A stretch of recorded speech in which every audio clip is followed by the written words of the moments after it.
ভাগিনার স্কুলে প্রোগ্রাম আর আমি যদি না যাই তাহলে কেমন হয় না, তার জন্যই তো একদম ডাইরেক্ট চলে গেলাম ওইখানে। আর আমার ভাগিনা অভিনয় করবে তার জন্য আমি অনেক হাসতাছি, একদম রেডি করে দিয়েছি আমার খালাতো ভাই। আর এর ভিতরে দিয়ে আমি অনেক দেরি করে তাদের স্কুলে গিয়েছি, আর তার ভিতরে আমার আপুর মোবাইলের করা এই ভিডিওগুলো। আর এইখানে তো আমার ভাগিনা দেখে তার সে তো অবাক। আর যাই হোক, এখানে প্রায় তাদের অনুষ্ঠান শুরু হয়ে গিয়েছে, আমি তখন ছিলাম না। আর এই ভিডিওগুলো আমার আপুর মোবাইলের ক্যাপচার করা ছিল। আর আমার ভাগিনাকে অনেক অনেক সুন্দর লাগতেছে, তাই না? মাশাল্লাহ মাশাল্লাহ, অনেক অনেক সুন্দর। তোমরা লাস্ট পর্যন্ত ভিডিওটা দেখো। আর এইখানে আমি তোমাদের একদমই মানে আমার ভয়েস ছাড়া কিছু ভিডিও শেয়ার করতেছি, ওইগুলো তোমরা এনজয় করো, আমি আবার ভয়েস দিব।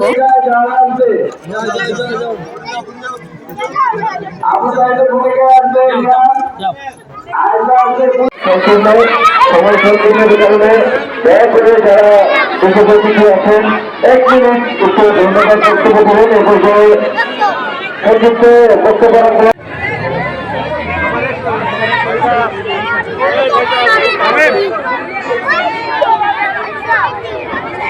সকলে থানা কিছু করবেন জন্য এখন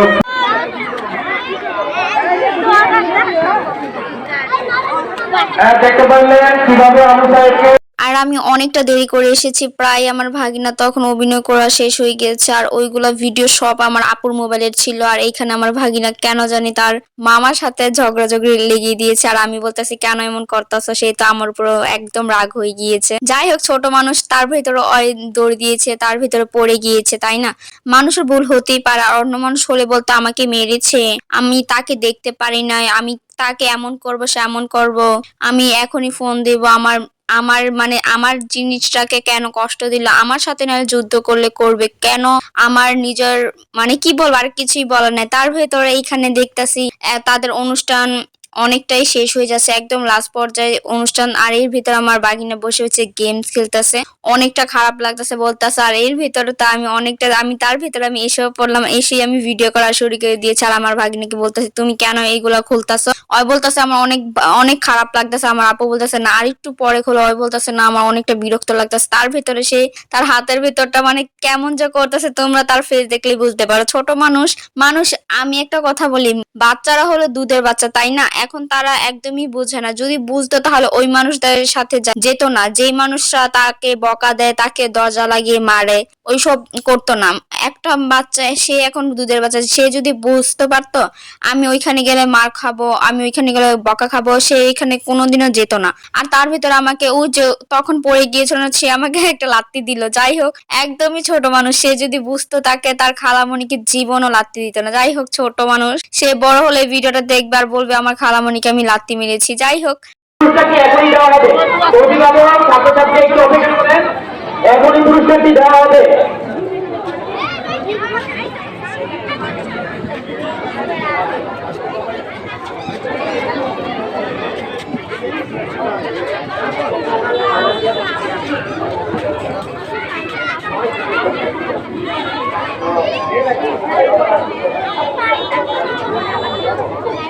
আর সবচেয়ে মজার কথা হলো এই স্কুলে যে টিচার গুলা আছে ওই সবগুলাই আমার বান্ধবী, মানে কি একটা অবস্থা, তাই না? আর আমি বসে বসে ভিডিও করতেছি। যাই হোক, তাদের সাথে অনেক অনেক কথা হলো, অনেক অনেক স্মৃতি মনে পড়ে গিয়েছে তাদের সাথে কথা বলে। আর এইখানে প্রায় অনুষ্ঠান একদম লাস্ট পর্যায়ে, এখন সবাইকে পুরস্কার বিতরণ করা হবে, যারা যারা মানে পুরস্কার যোগ্য, তাই না? তাহলে ভিডিওটা দেখতে থাকো। আর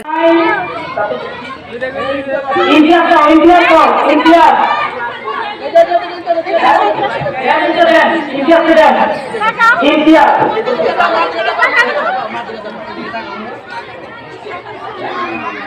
এখন পুরস্কারিত আসবেন হুসাইন, তারপর ফুলফি আক্তার হাবিবা, ফুলফি আক্তার হাবিবা, হুসাইন। আর এর ভিতরে তো আমার ভাগিনা অনেক অনেক খুশি, সে বলতেছে মানে সে অনেকটা মানে বলতেছে আমি মানে মক পেয়েছি, সে তো অনেক অনেক খুশি। যাই হোক, আলহামদুলিল্লাহ, সে এত ছোট বয়সী পুরস্কার পেয়েছে, এতেই অনেক বেশি। আর আমরা তো অনেকটা বড় হওয়ার পর আমি পুরস্কার পেয়েছি, আমি একদম এত ছোট থাকতে আমি কখনো আমি পুরস্কার পাইনি, সেটা দেখি আমরা অনেক অবাক হয়ে যাচ্ছি। আমার আপু তো বলতেছে আমি তো জীবনে পাইনি, না হলে আমার ছেলে পেয়েছে। আর এই ছোট্ট আপুটা এটা শেখ হাসিনার পাঠ করেছে, আমাদের মন্ত্রী এখন আপাতত নেই, আমাদের জাতির মানে কি বলবো, যাই হোক এখানে অনেক মজা করলাম আর এখানে আমার আপু তো অনেক খুশি হয়ে গিয়েছে, বলতেছে আমি তো জীবনে পাই নাই, আমার ছেলেই পেয়েছে। আর এখানে প্রায় সবাই মানুষ চলে যাচ্ছে আর এখানে আমরা অনেক ছবি ভিডিও করেছি তার জন্য। আর আমার খালাতো ভাই বলতেছে আল্লাহ কি যাবি না, আমি বলতে হ্যাঁ হ্যাঁ যাবো চল। আর এর ভিতরে একটু আপুদের বাসায় যে একটু ঘুরে তারপর আবার বাসায় ব্যাক করবো। আর এখানে আমার ভাগিনা বলতেছে আসো আসো যাই, আমি বলতেছি না বাসায় যাব না, আপু বলতেছে আয় আয়। তারপরে একটু আপুদের বাসায় গেলাম, বাসায় যাওয়ার পরে আমি আর আমার খালাতো ভাই পরে একটু ব্যাক করতেছি। আর তোমাদের আমি দেখাচ্ছি আমার ভাগিনা কোন পুরস্কারটা পেয়েছে। আমার ভাগিনা এই মগটা পেয়েছে, এটা কাচের ছিল আর এটা অনেক সুন্দর ছিল মাশাল্লাহ। আর এখানে আমার ভাগিনা বলতেছে আমাকে এত জুতে দিয়েছো কারণ আমি গালে ব্যথা পাচ্ছি, আর সে কিন্তু অনেক অনেক কষ্ট করেছে। যাই হোক তোমাদের সাথে কিছু আমাদের ছবি শেয়ার করতেছি আর ভিডিওটা কেমন হয়েছে সেটাও জানাবা। আর ভিডিওটা জানি তোমাদের কাছে অনেক পছন্দ হবে, আর সবাই একটা লাইক করে দিবা। সবাইকে আল্লাহ হাফেজ।